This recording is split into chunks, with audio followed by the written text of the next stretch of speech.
Hello everyone, assessment year 23-24 के लिए online forms available हैं इनकम टैक्स की साइट पर। ITR 1 और ITR 4 दोनों फॉर्म्स अवेलेबल हैं और आप ई फाइलिंग कर सकते हैं। लेकिन अपनी ITR फाइल करने से पहले आप एक बार चेक कर लीजिएगा कि आपका जो TDS है जो 26 AS में रिफ्लेक्ट हो रहा है वो मार्च तक का रिफ्लेक्ट होना चाहिए। अगर मार्च क्वार्टर का अभी रिफ्लेक्ट नहीं हो रहा है तो अभी आप अपनी ITR को फाइल मत करिएगा। जब आपके 26 AS में पूरा मार्च तक का आपका TDS रिफ्लेक्ट होने लगेगा तभी अपनी ITR को फाइल करिएगा। आज के वीडियो में हम देखने वाले हैं कि फॉर्म 16 से ITR 1 को कैसे फाइल किया जाता है। सबसे पहले आपको आ जाना है इनकम टैक्स की साइट पर जो कि होती है incometax.gov.in। यहाँ पर आपको राइट हैंड साइड में मिलता है लॉगिन का बटन, यहाँ से आप लॉगिन करेंगे। लॉगिन में आपको यहाँ पर पैन नंबर देना है, कंटिन्यू पे क्लिक करना है, इसके बाद पासवर्ड देना है तो आप अपने डैशबोर्ड पर आ जाएंगे। चलिए चलते हैं डैशबोर्ड पर। डैशबोर्ड आपको कुछ इस तरह से दिखाई देता है। यहाँ पर आपको फाइल नाउ का ऑप्शन मिल जाता है, आप यहाँ से भी जा सकते हैं। और इसके अलावा दूसरा एक ऑप्शन भी है, आप ई फाइल में ऊपर जो आपको ब्लू कलर की लाइन दिख रही है यहाँ पर आपको ई फाइल मिलता है, ई फाइल से भी जा सकते हैं। यहाँ पर इनकम टैक्स रिटर्न्स पर जाएंगे और इसके बाद साइड में आता है फाइल इनकम टैक्स रिटर्न, यहाँ से भी आप जा सकते हैं। दोनों ही प्रोसीजर सेम है। ITR को फाइल करने से पहले आपको सबसे पहले दो काम करने हैं। एक तो अपना 26 AS फॉर्म डाउनलोड कर लेना है और दूसरा अपना AIS स्टेटमेंट डाउनलोड कर लेना है, क्योंकि आपकी जो ITR फाइल होगी वो इन दोनों डॉक्यूमेंट्स के साथ मैच होनी चाहिए। 26 AS फॉर्म को कैसे डाउनलोड करते हैं इस पर हमने ऑलरेडी वीडियो अपलोड किए हुए हैं, लिंक आपको नीचे डिस्क्रिप्शन बॉक्स में दे देंगे, वहां से आप चेकआउट कर सकते हैं अगर आपको नहीं पता है कि 26 AS को कैसे डाउनलोड किया जाता है। 26 AS में आपको क्या मिलता है, यहाँ पर आपको कहीं से भी आपका कोई TDS डिडक्ट हुआ है तो उसकी वैल्यू मिलती है, साथ ही जितने अमाउंट पर आपका TDS डिडक्ट हुआ है वो अमाउंट मिलता है। जैसे कि आपको सैलरी मिल रही है तो आपको सैलरी का अमाउंट मिलेगा, साथ ही उस पर कितना TDS डिडक्ट हुआ है वो अमाउंट मिलेगा। इसके अलावा अगर आपकी बैंक में FDs है और वहाँ पर आपका TDS डिडक्ट करता है बैंक तो आपको इंटरेस्ट का अमाउंट मिलेगा 26 AS में, और साथ ही उस इंटरेस्ट पर कितना TDS डिडक्ट हुआ है वो अमाउंट मिलेगा। असेसमेंट ईयर 23-24 से 26 AS में भी चेंजेस कर दिए गए हैं। अब आपको 26 AS में सिर्फ TDS और TCS के अमाउंट ही मिलेंगे। इसके अलावा आपकी जितने भी आपके ट्रांजैक्शंस हैं, कोई हाई वैल्यू ट्रांजैक्शन है, कोई एडवांस टैक्स आपने पे किया है या सेल्फ असेसमेंट टैक्स आपने पे किया है तो वो सारे ट्रांजैक्शंस आपको अपने AIS स्टेटमेंट में मिलेंगे। AIS स्टेटमेंट को कैसे डाउनलोड करना है उसके लिए आपको सर्विसेज पर जाना है। सर्विसेज में आपको नीचे यहाँ पर मिलता है एनुअल इन्फॉर्मेशन स्टेटमेंट, यहाँ पर क्लिक करेंगे।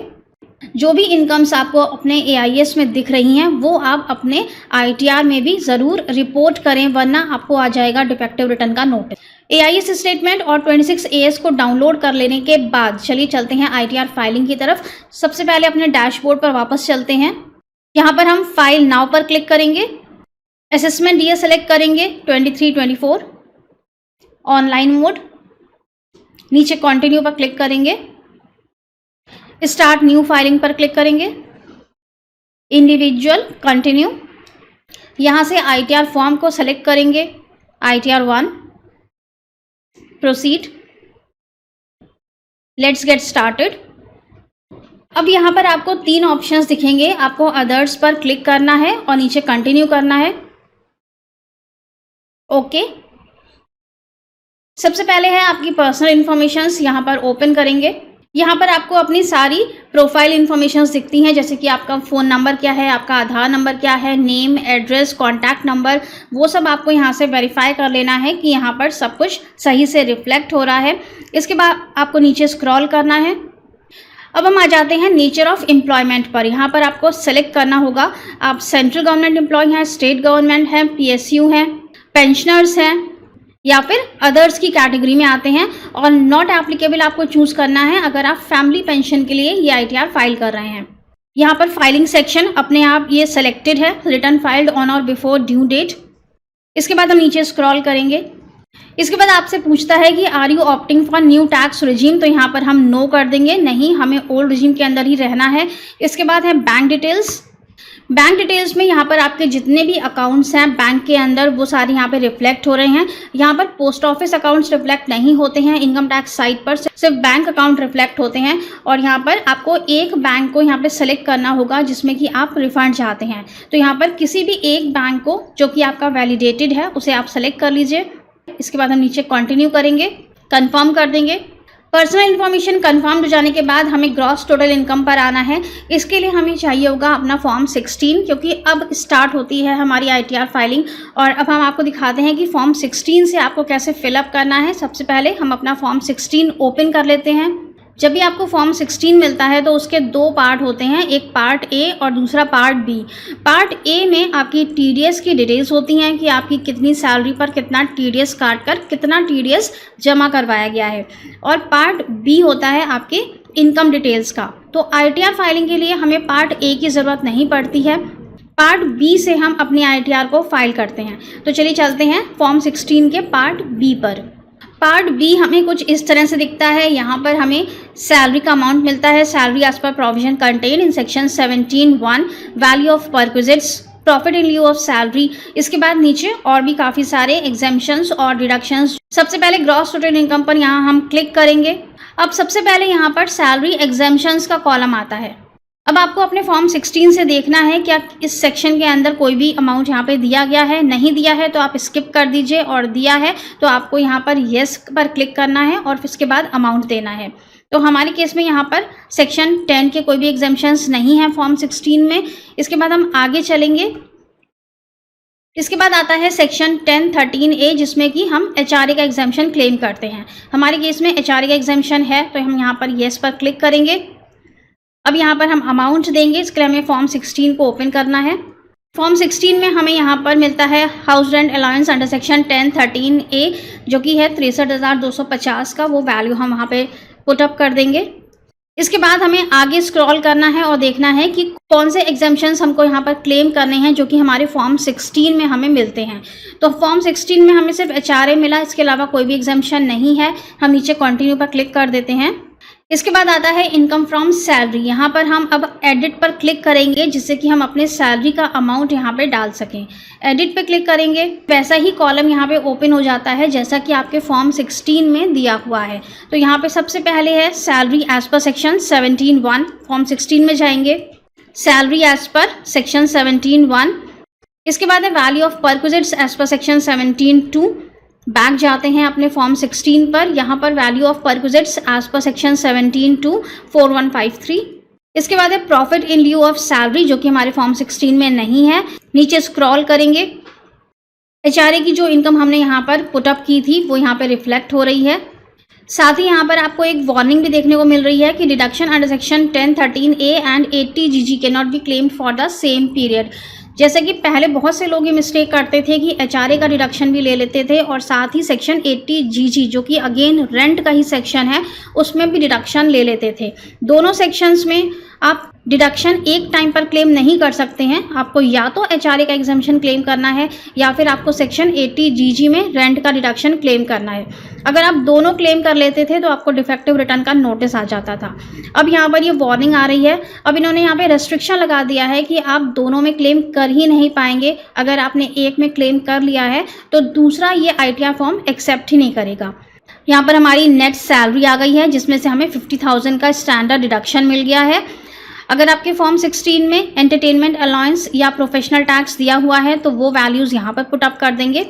एंटरटेनमेंट अलाउंस नहीं है और टैक्स ऑन एम्प्लॉयमेंट ये भी नहीं है। और यहाँ पर जो income chargeable under the head salary का अमाउंट आ रहा है वो है 600,929। तो ये आपको कंफर्म करना है, यही वैल्यू आपकी ITR फॉर्म में भी रिफ्लेक्ट होनी चाहिए। यहाँ पर भी वही आ रही है, income chargeable under the head salary 600,929। इस तरह से मैच करते हुए चलेंगे तो कभी भी आपका ITR गलत नहीं होगा। इसके बाद हमें इसे सेव कर देना है। इनकम फ्रॉम सैलरी का हेड यहाँ पर कंप्लीट हो गया है, जो कि हमारे फॉर्म 16 से भी मैच कर रहा है। इसके बाद आता है इनकम फ्रॉम हाउस प्रॉपर्टी। अगर आपको कोई रेंटल इनकम रिसीव हो रही है, आप यहाँ पर एडिट पर क्लिक करेंगे। इसके बाद type of house property select करना है कि प्रॉपर्टी सेल्फ ऑक्यूपाइड है, आप खुद उसमें रहते हैं, या फिर लेट आउट है, किसी को रेंट पे दी हुई है, या फिर डीम्ड लेट आउट है। अगर आपको रेंट रिसीव हो रहा है तो आप लेट आउट पर क्लिक करेंगे।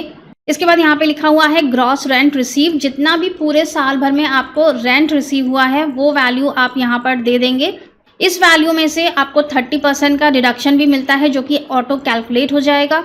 और अगर आपको होम लोन का इंटरेस्ट दिखाना है जिसका कि डिडक्शन मिलता है हमें सेक्शन 24 के अंदर, होम लोन के इंटरेस्ट पर अगर आप डिडक्शन क्लेम करना चाहते हैं तो वो भी फिगर आपको यहाँ पर मिलती है, interest payable on borrowed capital. 2 lakh रुपए तक का डिडक्शन यहाँ पर मिलता है। 2 लाख रुपए तक डिडक्शन ले सकते हैं आप होम लोन के इंटरेस्ट का। अगर आपकी प्रॉपर्टी लेट आउट नहीं है, सेल्फ ऑक्यूपाइड है, तो यहाँ पर सेल्फ ऑक्यूपाइड सेलेक्ट करेंगे। और उस केस में भी अगर आप होम लोन के इंटरेस्ट का डिडक्शन क्लेम करना चाहते हैं तो वो अमाउंट आप यहाँ पर दे सकते हैं, interest payable on borrowed capital. यहाँ पर आप जितना भी इंटरेस्ट पोर्शन है उसका डिडक्शन यहाँ पर दे देंगे। ये इंटरेस्ट आपको कैसे पता चलेगा, इसके लिए आपको बैंक से सर्टिफिकेट लेना होता है। जिस भी बैंक से आपने लोन लिया हुआ है वो बैंक आपको सर्टिफिकेट प्रोवाइड करता है कि ड्यूरिंग द ईयर आपकी ईएमआई पर कितना इंटरेस्ट पोर्शन था और कितना प्रिंसिपल पोर्शन था। तो जो इंटरेस्ट पोर्शन है उसका डिडक्शन हम यहाँ पर क्लेम कर लेते हैं और जो प्रिंसिपल पोर्शन है उसका डिडक्शन हम सेक्शन 80C के अंदर क्लेम करते हैं। आगे देखेंगे सेक्शन 80C को। इसके बाद हम इसे ऐड कर देंगे। तो हमारे केस में यहाँ पर रेंटल वैल्यू कुछ भी नहीं है, इसलिए हम कैंसिल पर क्लिक करके आगे बढ़ते हैं। इनकम फ्रॉम हाउस प्रॉपर्टी के बाद आता है इनकम फ्रॉम अदर सोर्सेज। यहाँ पर ऐड डिटेल्स पर क्लिक करेंगे। अब यहाँ पर जो मेन चीज़ें होती हैं वो सिर्फ 2 चीज़ें हैं कि एफडी से इंटरेस्ट और सेविंग बैंक से इंटरेस्ट। सेविंग बैंक से अगर आपको इंटरेस्ट मिल रहा है तो वो आपको अपनी पासबुक से ले लेना है या फिर ये फिगर आपको अपने एआईएस से भी मिल जाती है। एआईएस स्टेटमेंट में आप देख सकते हैं कि सेविंग बैंक से आपको कितना इंटरेस्ट मिल रहा है। अब आप यहाँ पर येस पर क्लिक करेंगे। इस अमाउंट पर हमें डिडक्शन भी मिलता है सेक्शन 80 TTA के अंदर, जो कि 10,000 रुपये तक आप क्लेम कर सकते हैं। तो यहाँ पर हम इंटरेस्ट का अमाउंट दे देते हैं, मान लेते हैं कि 5,000 रुपये हमारा सेविंग बैंक का इंटरेस्ट है। इसके बाद दूसरा आता है यहाँ पर इंटरेस्ट फ्रॉम डिपॉजिट्स। अगर आपकी एफडीज हैं तो उस पर आपको जो भी इंटरेस्ट रिसीव हो रहा है वो आप यहाँ पर शो करेंगे और ये फिगर आपको अपने 26 AS से भी मिल जाती है, साथ ही सेम फिगर आपको AIS से भी मिल जाती है। यहाँ पर येस पर क्लिक करेंगे और यहाँ पर हम वैल्यू दे देंगे। 26 AS से आप ये वैल्यू ले सकते हैं। मान लेते हैं कि 45,000 का हमारा इंटरेस्ट ऑन FDR है। इसके बाद है do you have received income as income tax refund. अगर आपको इनकम टैक्स रिफंड पर कोई इंटरेस्ट रिसीव हुआ है वो वैल्यू भी आपको AIS से मिल जाती है। तो आपको येस पर क्लिक करके, और अगर कोई इंटरेस्ट आपको रिसीव हुआ पिछले साल में अपने इनकम टैक्स रिफंड पर, वो वैल्यू आपको यहाँ पर दे देनी है। इसके बाद है do you have dividend income. अगर आपको डिविडेंड इनकम भी रिसीव हो रही है आपको येस पर क्लिक करना है। अब यहाँ पर आपको क्वार्टरली ब्रेकअप देना है। यहाँ पर क्वार्टर वाइज आप देंगे कि आपको कितनी डिविडेंड इनकम रिसीव हो रही है। अगर आप क्वार्टर वाइज नहीं देना चाहते हैं तो आप सिंपली जो फर्स्ट क्वार्टर है उसी में सारी पूरी वैल्यू दे दीजिए डिविडेंड की, और बाकी के में आप 0 कर दीजिए। It will be perfectly fine. यहाँ पर कंटिन्यू पर क्लिक करेंगे। इनकम फ्रॉम अदर सोर्सेज में हमारी इनकम आ गई है 50,000 रुपीज़ की। इसके बाद अगर कोई एग्जाम्प्ट इनकम है आपकी, जैसे कि एग्रीकल्चर इनकम जो कि 5,000 रुपये तक एग्जाम्प्ट है, वो आप यहाँ पर ऐड कर सकते हैं। ऐड अनदर पर क्लिक करेंगे और यहाँ पर ड्रॉप डाउन लिस्ट में आपको काफ़ी सारी इनकम्स मिल जाती हैं। यहाँ पर आप स्क्रॉल करके देख सकते हैं। अगर इनमें से कोई भी इनकम आपके केस में है, जैसे कि स्टैट्यूटरी प्रोविडेंट फंड है, रिकॉग्नाइज्ड प्रोविडेंट फंड है, स्कॉलरशिप है, अलाउंस है, अवार्ड इंस्टीट्यूटेड बाय गवर्नमेंट है, अगर ये सब कोई भी इनकम आपके केस में है जो कि एग्जाम्प्ट है, वो आप यहाँ से सेलेक्ट कर लीजिए। यहाँ पर अमाउंट दे दीजिए और यहाँ पर ऐड कर दीजिए। इसके बाद ये पेज यहाँ पर ओवर हो जाता है। कन्फर्म पर क्लिक कर देंगे। अब ये हमारी ग्रॉस टोटल इनकम यहाँ पर कंफर्म्ड हो गई है। इसके बाद आते हैं हम डिडक्शंस पर। डिडक्शंस का अमाउंट आप अपने फॉर्म 16 से ले सकते हैं, और अगर आपके कोई एडिशनल डिडक्शंस हैं जो आप क्लेम करना चाहते हैं तो आप यहाँ पर फॉर्म 16 के अलावा एडिशनल भी क्लेम कर सकते हैं। तो सबसे पहले यहाँ पर आता है डोनेशन के लिए डिडक्शन। इसके बाद आता है सेक्शन 80C। सेक्शन 80C में येस करेंगे। फॉर्म 16 में हम नीचे स्क्रॉल करेंगे तो हमें ग्रॉस टोटल इनकम मिलती है। इसके बाद हमें डिडक्शंस अंडर चैप्टर 6A मिलता है। तो यहाँ पर आपको 1.5 लाख रुपए तक की लिमिट मिलती है। 1.5 लाख रुपए तक का आप सेक्शन 80C में इन्वेस्टमेंट कर सकते हैं और उसका डिडक्शन ले सकते हैं। सेक्शन 80C में आप PPF, LIC, बच्चों की ट्यूशन फीस, सुकन्या समृद्धि योजना या फिर ELSS म्यूचुअल फंड्स या फिर 5 साल वाली FDRs, इन सब का डिडक्शन क्लेम कर सकते हैं। तो अगर आप यहाँ पर कोई और एडिशनल डिडक्शन क्लेम करना चाहते हैं तो वो आप अपने ITR फॉर्म में कर सकते हैं। इसके बाद आता है सेक्शन 80CCD2 जिसमें कि अगर एम्प्लॉयर आपके पेंशन स्कीम में कंट्रीब्यूट कर रहा है तो उसका डिडक्शन मिलता है। इसके बाद है सेक्शन 80D जिसमें कि मेडिकल इंश्योरेंस प्रीमियम का डिडक्शन क्लेम किया जाता है। यहाँ पर हम येस करेंगे और इसके लिए हमें एक शेड्यूल फिल करना होता है जो कि हमें नेक्स्ट पेज पर मिलेगा। इसके बाद है सेक्शन 80E, अगर आपने एजुकेशन लोन लिया हुआ है तो उसके इंटरेस्ट का डिडक्शन यहाँ पर मिलता है। इसके बाद है सेक्शन 80TTA, जो आपने सेविंग बैंक का इंटरेस्ट दिखाया था इनकम फ्रॉम अदर सोर्सेज में, उसका डिडक्शन हम यहाँ पर क्लेम करते हैं। यहाँ पर येस पर क्लिक करेंगे। इसके लिए भी हमें शेड्यूल फिल करना है जो कि हमें नेक्स्ट पेज पर मिलेगा। Are you eligible to claim any other deduction, कोई अदर डिडक्शन है तो येस पर क्लिक करेंगे। कोई भी डिडक्शन इनमें से आपके केस में है तो वो अमाउंट आप यहाँ पर क्लेम कर सकते हैं। नीचे कंटिन्यू पर क्लिक करेंगे।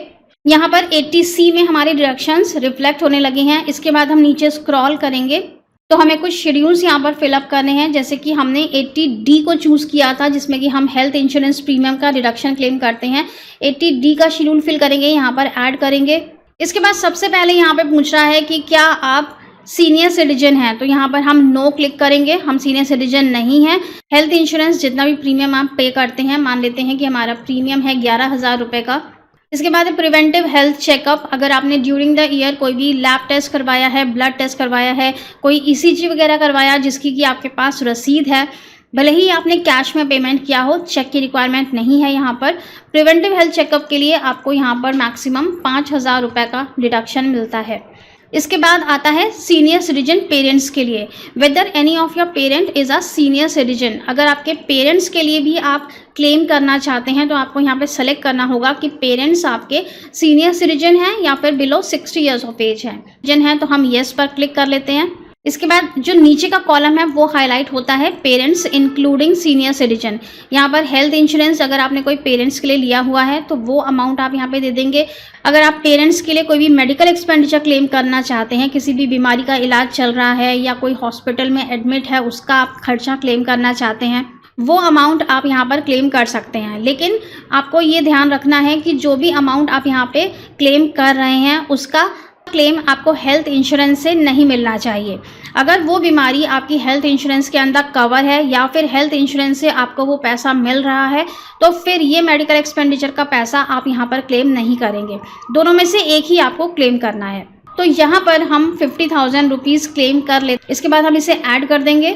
80D का शेड्यूल हमारे यहाँ कंप्लीट हो गया। इसके बाद आता है 80TTA का शेड्यूल जो कि इंटरेस्ट ऑन सेविंग बैंक के लिए है। यहाँ पर हमें इंटरेस्ट का अमाउंट देना है जो भी हम डिडक्शन क्लेम करना चाहते हैं, जो कि हमने 5,000 रुपये इनकम फ्रॉम अदर सोर्सेज में ऐड किए थे, वो 5,000 रुपये हमें यहाँ पर एज अ डिडक्शन मिल जाएंगे। इसे ऐड कर देंगे। टोटल डिडक्शंस आ गए हैं, कंफर्म कर देते हैं। डिडक्शंस कंफर्म हो जाने के बाद टैक्स पेड की बारी आती है, यहाँ पर क्लिक करेंगे। इसके बाद सबसे पहले है TDS ऑन सैलरी इनकम। यहाँ पर आपको शो डिटेल्स पर क्लिक करना है, ऐड अनदर पर क्लिक करेंगे। अब ये सारी फिगर्स आपको अपने 26AS फॉर्म से मिल जाती हैं कि डिडक्टर का टैन नंबर क्या है, नेम क्या है, income chargeable under the head salary और total tax deducted.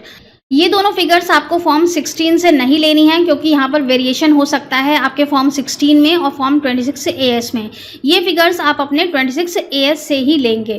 Figures enter करने के बाद ऐड पर क्लिक करेंगे। TDS ऑन सैलरी इनकम यहाँ पर ऐड हो गया है। इसके बाद अगर आपका TDS है FD के इंटरेस्ट पर भी तो आप यहाँ पर क्लिक करेंगे TDS from income other than salary. यहाँ पर शो डिटेल्स पर क्लिक करेंगे और सेम इसी तरह से इस शेड्यूल को भी फिल करेंगे। इसके बाद अगर TCS है आपका कहीं से तो आप TCS के लिए यहाँ पर क्लिक कर सकते हैं, details of tax collected at source. इसके बाद है advance tax and self assessment tax payments, confirm पर क्लिक करते हैं। टैक्स पेड का कॉलम कंफर्म हो गया है। इसके बाद आता है लास्ट कॉलम जो कि है टोटल टैक्स लायबिलिटी, जहां पर हमें पता चल जाता है कि हमारा कितना टैक्स बना है, हमें एडिशनल टैक्स पे करने की ज़रूरत है या फिर हमारा रिफंड बनेगा। ये सारा प्रोसेस यहाँ पर ऑटो कैलकुलेटेड है, आपको यहाँ पर कुछ भी कैलकुलेशंस नहीं करनी होती हैं। यहाँ पे हम क्लिक करेंगे। अब यहाँ पर हमें अपनी कंप्यूटेशन पूरी दिख जाती है कि हमारी ग्रॉस टोटल इनकम कितनी आई, टोटल डिडक्शंस हमने कितने क्लेम किए, टोटल इनकम हमारी नेट टैक्सेबल इनकम कितनी बनी, इस पर हमारा टैक्स कितना आया। यहाँ पर हमारी नेट टैक्सेबल इनकम 5 लाख रुपए के नीचे है, इसलिए हमें टोटल यहाँ पे रिबेट मिल गया जो भी हमारा टैक्स अमाउंट था और हमारा टैक्स यहाँ पे निल हो गया। तो हमारा जो TDS कटा था 26,000 रुपये का, वो हमें रिफंड हो जाएगा। यहाँ पर total tax, fees and interest कुछ भी नहीं है, ज़ीरो है। कंफर्म करेंगे। टोटल टैक्स लायबिलिटी कंफर्म हो गई है। इसके बाद हम प्रोसीड पर क्लिक करेंगे। अब हमारे पास यहाँ पे इंफॉर्मेशन डिस्प्ले हो रही है, you are eligible for a refund of ₹26,000। नीचे स्क्रॉल करेंगे और इस पेज को कंफर्म करेंगे। सबसे पहले यहाँ पर प्रीव्यू रिटर्न का ऑप्शन आता है, यहाँ पर क्लिक करना है। यहाँ बॉक्स में टिक लगाएंगे और नीचे कंटिन्यू करेंगे। अब यहाँ पर आपको सबसे पहले रिटर्न का प्रीव्यू दिखाया जाता है। आपको एक बार पूरा फॉर्म यहाँ पे चेक कर लेना है। अगर कोई डिडक्शंस आपसे क्लेम करने रह गए हैं या फिर आप कोई एडिशनल इनकम दिखाना चाहते हैं तो आप बैक पर क्लिक करके फिर से अपने ITR फॉर्म पे जा सकते हैं। लेकिन अगर आप थॉरोली चेक करने के बाद आप कंफर्म है कि आपका ITR ये सही है, फॉर्म में एकदम नीचे आ जाएंगे तो यहाँ पर आपको मिलता है प्रोसीड टू वैलिडेशन का बटन। यहाँ पर क्लिक करते ही आपकी ITR सबमिट हो जाएगी। लेकिन सबमिट होने के बाद आपको उसे E-वेरीफाई भी करना है। E-वेरीफाई करने के लिए आपके पास 30 डेज़ का टाइम है। पहले 120 डेज़ का टाइम मिलता था हमें, लेकिन अब 30 डेज़ का टाइम है आपके लिए E-वेरीफाई करने के लिए। E-वेरीफाई आप कैसे भी कर सकते हैं, चाहे आप नेट बैंकिंग से कर लीजिए, चाहे आप आधार OTP से कर लीजिए। और अगर आपके पास कोई भी ऑप्शंस नहीं अवेलेबल हैं तो आप सिंपली ITR V का प्रिंट आउट निकाल के उसे बेंगलोर हेड ऑफिस सेंड कर सकते हैं बाई पोस्ट। तो बस फ्रेंड्स, इसी तरह से आपको अपने ITR 1 को फाइल करना है फॉर्म 16 के साथ। फैमिली पेंशन की ITR किस तरह से फाइल की जाती है, पेंशनर्स को किस तरह से ITR फाइल करनी है, आर्मी पर्सनस को किस तरह से ITR फाइल करनी है। जल्दी ही चैनल पर ITR 4 का भी ऑनलाइन वीडियो अपलोड होगा। चैनल को सब्सक्राइब करना मत भूलिएगा, जिससे कि वीडियोस अपलोड होते ही आपको उनका नोटिफिकेशन तुरंत मिल जाए। So thank you so much for watching this video. Stay safe and healthy. Bye bye.